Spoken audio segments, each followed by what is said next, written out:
Les influenceurs ne sont pas vos amis, méfiez-vous de ces fameux crypto-influenceurs. On a notamment deux influenceurs américains qui sont soupçonnés d'avoir détourné des millions dans des schémas de pump and dump. Comment se passe la stratégie d'un pump and dump?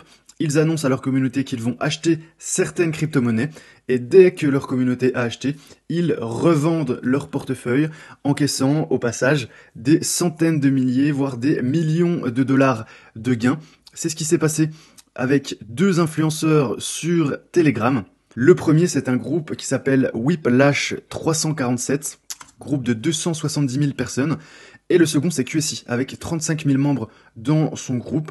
Donc ce sont des influenceurs un petit peu spéciaux qui mélangent à la fois les analyses financières, l'idéologie un petit peu identitaire. Ce sont des militants de QAnon aux États-Unis, qui est une organisation d'extrême droite très complotiste. L'arnaque est assez élaborée parce que ces deux comptes Telegram ont créé des noms de domaine, ils ont créé des white papers, ce sont des documents qui expliquent un petit peu les projets de crypto-monnaies, qui expliquaient qu'ils étaient affiliés avec de réelles entreprises. Ensuite, ils ont donné les noms de ces crypto-monnaies avec des liens qui étaient donc très peu liquides et ils ont ensuite retiré leur position, amenant ces crypto-monnaies à aller à zéro. Donc faites attention aux crypto-influenceurs, faites attention à toutes les personnes qui font des analyses, faites vos propres recherches, je m'inclus dedans, ne me croyez pas sur parole. L'objectif de cette chaîne, c'est clairement de vous rendre indépendant, allez voir d'autres chaînes, lisez des livres, consultez d'autres contenus sur la crypto-monnaie. Investissez également des petites sommes, formez-vous. L'objectif, c'est clairement d'augmenter votre intelligence financière. Ce n'est pas d'être dépendant de certains influenceurs. Pour certains, vous pouvez être fan, c'est génial. Par contre, méfiez-vous, ne croyez pas tout ce qu'ils disent sur parole. La plupart des gens qui sont sur Internet, leur objectif, forcément, ce n'est pas d'être vos amis, c'est de gagner leur vie. Donc, renseignez-vous, faites vos propres recherches. Et sur cette chaîne, évidemment, je ne fais en aucun cas des conseils en investissement. Ce sont parfois des indications concernant mes placements personnels, mais faites vos propres recherches, travaillez pour devenir indépendant, c'est très important. Un article de CoinDesk très intéressant qui nous explique comment la décentralisation a été arrêté sur une plateforme de DeFi Solana dans l'objectif de sortir une baleine. C'était une grosse adresse qui avait des millions de dollars de Solana et qui risquait d'être liquidée et de mettre en péril l'intégralité de l'écosystème de finances décentralisé sur la blockchain Solana.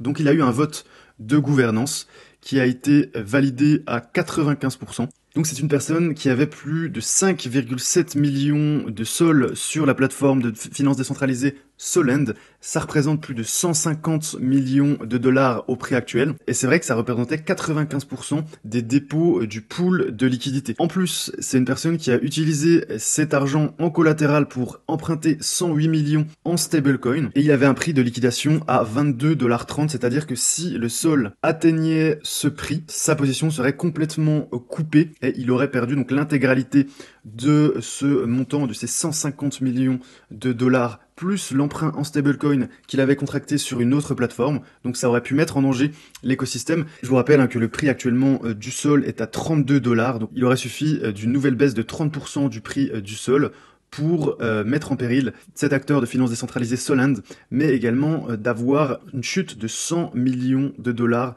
en stablecoin sur un autre protocole de la blockchain Solana. Donc là, on touche clairement aux limites de la décentralisation. Normalement, ce genre de protocole ne peut pas accéder au fond d'une adresse, ne peut pas geler des comptes. Mais là, quand on a des risques systémiques, il peut être pertinent de proposer un vote à la communauté pour sauvegarder l'ensemble de l'écosystème. Donc il n'y a pas que dans les pays communistes qu'on peut être spolié de son patrimoine, il y a aussi dans la blockchain, l'endroit le plus capitaliste au monde. On peut également liquider vos positions, il peut y avoir des votes de gouvernance contre certaines prises de position. Il faut quand même faire attention à ce genre de vote qui pourrait quand même avoir de nombreuses dérives.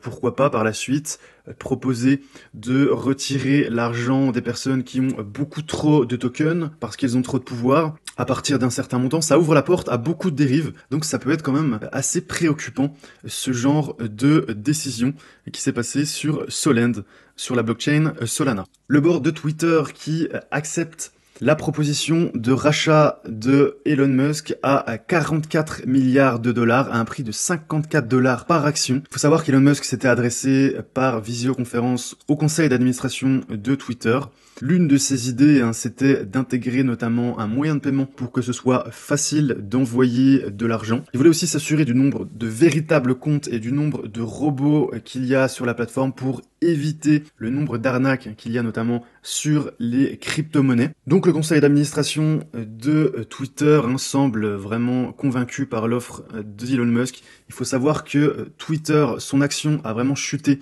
depuis quelques jours. Là, il rachète au prix de 54 $ l'unité. C'était le prix du 4 avril 2022, mais il faut savoir que désormais, Twitter s'est bien ramassé en bourse avec la correction sur l'ensemble des marchés. On a perdu plus de 30% sur Twitter, donc on comprend que Elon Musk soit en position de force pour imposer ses conditions, et on comprend aussi que les actionnaires soient assez pressés de revendre leurs actions à un tel prix parce que l'économie américaine et l'économie mondiale commencent à rentrer dans un marché baissier, voire même dans une récession qui pourrait arriver dans les semaines à venir. Un article de Cryptost que j'aime bien d'habitude qui nous annonce que le token Cell de Celsius bondit de 1600% en une semaine. Est-ce un short squeeze à la GameStop? Alors on va voir ce qui s'est passé sur Cell. On a eu une grosse bougie il y a quelques temps. Regardez, on avait touché les 24 centimes, on est remonté très très haut, plus de 1000% de hausse. Ça dépend des échangeurs, mais en tout cas, on a eu, il est clair, une grosse mèche haussière, mais regardez d'où on vient sur Celsius. On a des articles qui nous disent que peut-être on a affaire à un short squeeze. Alors un short squeeze, c'est quand les vendeurs à découvert se font liquider leur position. Ça peut amener à une grosse hausse du prix de l'actif en question. C'est ce qui s'est passé, on a une grosse mèche. Mais regardez la tendance. La tendance en journalier est très baissière. On a déjà perdu depuis le point haut 87%. Il faut savoir que les fondamentaux sont très mauvais. Celsius, l'entreprise, a bloqué les fonds de ses clients. Ces investisseurs historiques sont en train de lui tourner le dos, ils essaient d'avoir de nouvelles garanties, on en a parlé dans la vidéo d'hier, c'est très compliqué pour Celsius, moi c'est pas du tout le genre de token que j'achète, ou alors si vraiment vous voulez faire un pari, mettre quelques dizaines ou quelques centaines d'euros, c'est vraiment déjà beaucoup pour moi, pourquoi pas, pour avoir un énorme multiple, mais honnêtement investir dans ce genre de token, ça reste du pari, c'est du casino, ce n'est pas de l'investissement. Il y a un article très sympa du journal du coin qui nous explique, un article en forme de tuto, ça change un petit peu comment gagner des NFT en participant au programme Arbitrum Odyssey. Arbitrum, c'est une plateforme, ce qu'on appelle de seconde zone, un layer 2 sur Ethereum, qui propose notamment des NFT. Donc il y a quelque chose de très original qui permet de découvrir la plateforme. Donc Arbitrum va donner des NFT toutes les semaines en faisant découvrir ses fonctionnalités aux utilisateurs, aux nouveaux utilisateurs. Il y a même notamment une rumeur de airdrop, possiblement avec des jetons de gouvernance à la clé. Les frais Ethereum sont très bas, ça peut être intéressant si vous voulez avoir des NFT offerts. Donc la première semaine, ce qu'il va falloir, c'est bridger. Donc utiliser l'un des protocoles de bridge juste ici pour envoyer des Ethereum sur Arbitrum pour ensuite recevoir un NFT. Donc il y a un tuto, je vous mettrai le lien juste en dessous. Et toutes les semaines, vous pourrez utiliser ces fonctionnalités d'Arbitrum pour avoir des NFT. Il est possible d'obtenir au total 17 NFT et le programme se déroulera sur 2 mois. Donc je vous mets le lien en description comme d'habitude. Sinon vous pouvez le retrouver directement sur le journal du coin. Deuxième article du journal du coin avec cette annonce de messagerie sur la blockchain de Nansen. Nansen, c'est un super site pour avoir des statistiques, pour avoir des rapports sur l'écosystème crypto et blockchain. Donc ce qu'on apprend dans cet article, c'est que Nansen, avec Nansen Connect, est en train d'essayer de concurrencer Discord. Discord, qui est une plateforme assez compliquée, qui à la base était surtout pour les gamers, mais qui souffre d'un manque de sécurité. Il y a énormément de hacks sur cette plateforme, beaucoup de robots, beaucoup d'arnaques.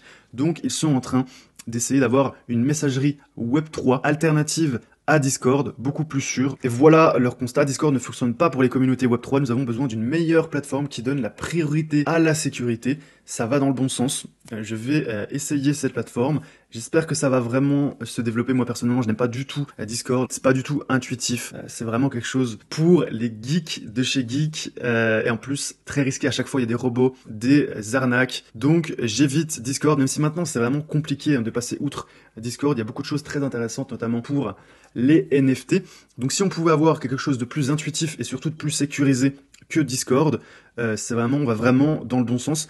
À la fin de cet article, on voit notamment que des entreprises comme Samsung continuent tout de même d'utiliser Discord pour leur projet Web3. Si j'avais une grosse entreprise comme ça, je n'utiliserais pas du tout, c'est pas du tout le genre de plateforme que j'utiliserais plutôt pourquoi pas Slack ou Telegram. En tout cas, pour moi, Discord, c'est sympa pour les gamers, mais quand on veut des projets solides, il va falloir, à mon avis, inventer une nouvelle plateforme beaucoup plus sécurisée. Donc ça va dans le bon sens avec ce projet de Nansen. Du côté de Twitter, on a ce tweet de Ferron qui nous annonce que le trading sur futur sur Binance va être interdit en France à partir du 2 août. On a beaucoup de personnes de la communauté du crypto français qui se sont plaints de cette interdiction des futurs. Pour moi, ça va dans le bon sens. Ça va permettre d'éviter les effets de levier. Pour moi, ça va dans le bon sens. C'est génial. Après, il y aura toujours des courtiers qui vont proposer pour les professionnels du futur. Mais honnêtement, pour moi, ça va dans le bon sens. Pour avoir une croissance saine et à long terme du marché des crypto-monnaies, il faut réguler les futurs, il faut réguler les effets de levier et on aura aussi moins de personnes qui se victimiseront d'avoir été liquidées de leur effet de levier x20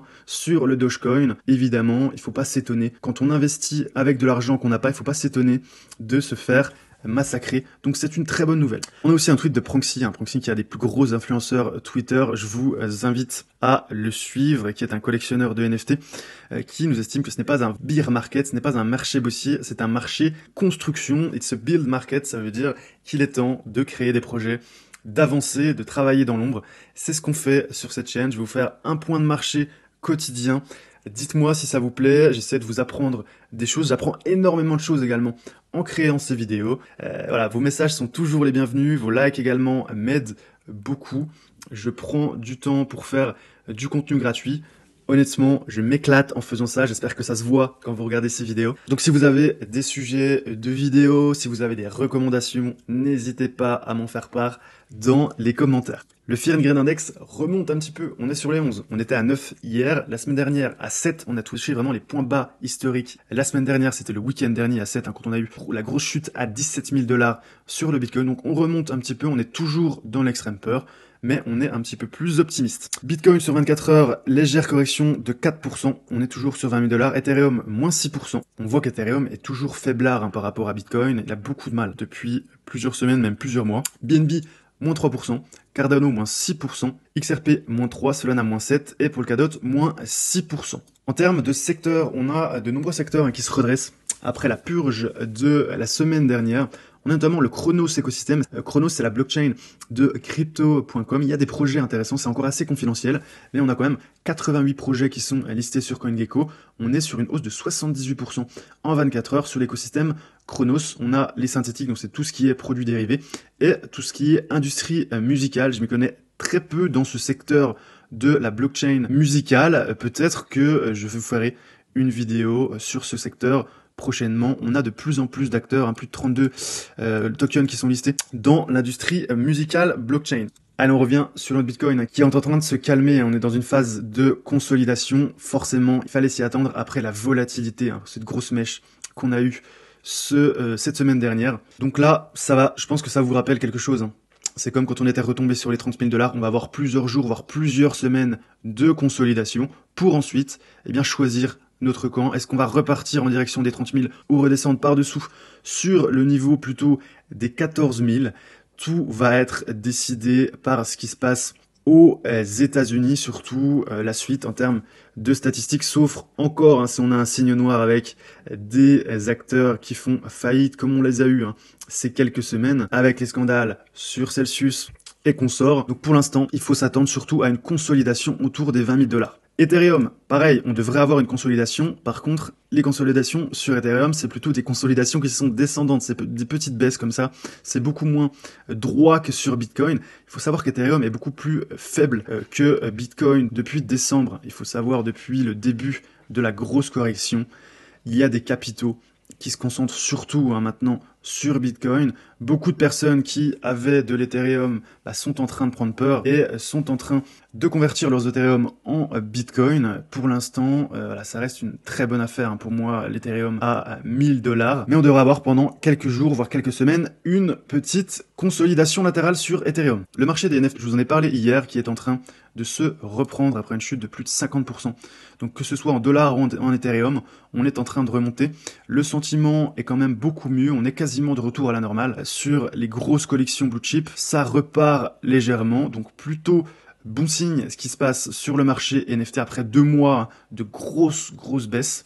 On a eu un discours à 15h30 de Jérôme Powell, le patron de la Fed, qui estime que l'économie américaine est en bonne position pour endurer plus de hausses de taux. Il faut savoir que l'emploi est plutôt solide, qu'on a une croissance qui reste présente, même si c'est pas exceptionnel. Et donc, d'après lui, c'est plutôt un message optimiste. Son objectif, c'est de rassurer surtout les marchés. D'après lui, une récession n'est pas inévitable. C'est un petit peu le mantra qui a été répété, que ce soit par Biden ou par Powell. Il est possible d'augmenter les taux, il est possible de lutter contre l'inflation sans avoir de récession. Vu la hausse violente des taux, il faut savoir que ça va être très compliqué de ne pas avoir de contraction de l'économie.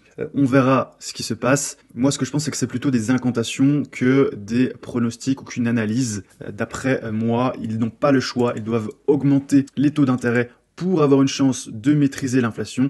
Donc, ils veulent donner l'impression au marché qu'ils ont encore des moyens de faire pression sur l'inflation et bien sûr de ne pas contracter l'économie. Honnêtement, ce serait clairement de la magie. On peut pas retirer des liquidités sur les marchés, augmenter les taux, faire baisser l'inflation et ne pas avoir de contraction de l'économie, c'est-à-dire de pas avoir de baisse de la croissance. Donc on verra ce qui se passe, mais les investisseurs ne sont pas dupes. Justement, on a ce matin la bourse de Paris qui était en légère baisse avant l'audition de Jérôme Powell. Il faut savoir que ce discours a eu lieu. Ça a plutôt rassuré les marchés. C'était plutôt des termes positifs. On a eu des chiffres aussi du Canada. Des chiffres mauvais, évidemment, concernant l'inflation. La prévision de l'inflation, là c'est une inflation mensuelle, c'est pas une inflation annuelle. La prévision était à 0,4%, on a eu le double, on a eu 0,8% rien qu'en mai au Canada. 0,8 x 12 sur une base annuelle au Canada, ça nous fait 9,6. C'est vraiment énorme, on est quasiment à 10% d'inflation. En rythme annuel au Canada, en Grande-Bretagne, 9,1%. Alors est-ce que c'est une bonne nouvelle? Le chiffre déjà n'est pas supérieur à la prévision, mais est-ce qu'on peut s'en réjouir d'avoir une inflation à 9,1% en rythme annuel? Je ne crois pas. Au niveau du VIX, on est sur des niveaux toujours importants, on est sur les 30, légère baisse aujourd'hui, moins 1%. Sur la Chine, on avait une belle petite reprise depuis quelques jours, qui a été un petit peu anéantie ce matin, moins 1 sur l'indice, le FTSE chinois, moins 0,5 sur le CAC 40, alors qui était vraiment parti très mal ce matin sur un gap baissier, on était quasiment sur les points bas, on avait cassé ce niveau du 20 juin 2022. La déclaration de Powell était plutôt positive, donc on est en train de combler qui date d'hier, donc pour l'instant plutôt bien accueilli ce discours de Jérôme Powell. Pareil pour le S&P qui est en train de retomber sur ce niveau supérieur, donc on a un discours plutôt positif de Powell, mais on a quand même ce niveau du 20 mai 2022 qui devrait agir comme un pullback, et dès qu'on aura des nouvelles un petit peu plus négatives, ça risque de redescendre très fort sur les 3550. On va avoir des chiffres très importants demain avec les indices manufacturiers en Allemagne, donc des indices de production. Au Royaume-Uni également, un sommet des dirigeants de l'Union européenne, et on aura aussi la confirmation concernant la déclaration de Powell. Est-ce que le chômage augmente aux États-Unis? Nouvelle déclaration de Powell, et on aura aussi les stocks de pétrole brut. Donc pour moi, ce qui va être le plus important, ça va être les chiffres manufacturiers en Allemagne. Si on voit qu'on a encore une contraction de la production en Allemagne, ça va être très mauvais en Europe. Pareil, au Royaume-Uni, ces chiffres de production, cet indice manufacturier, pour voir comment réagit l'économie, alors que l'inflation est toujours en train d'exploser. Est-ce qu'on a déjà une production qui peine? Si on avait déjà des chiffres de PMI, donc des chiffres de la production, qui sont en deçà des prévisions, alors que l'inflation est toujours en train d'accélérer, ce serait clairement très négatif pour les marchés. Ça viendrait encore contredire les déclarations très optimistes de Jérôme Powell et du président Biden. Voilà pour ce point du mercredi 22 juin. Pensez à mettre un like, ça m'aide énormément. J'espère que ce format vous plaît. Pensez aussi à télécharger le guide pour investir en période de crise. C'est une formation gratuite, je vous le rappelle, si ce n'est pas encore fait. Pensez aussi à vous abonner. Je vous dis à demain pour un prochain point de marché.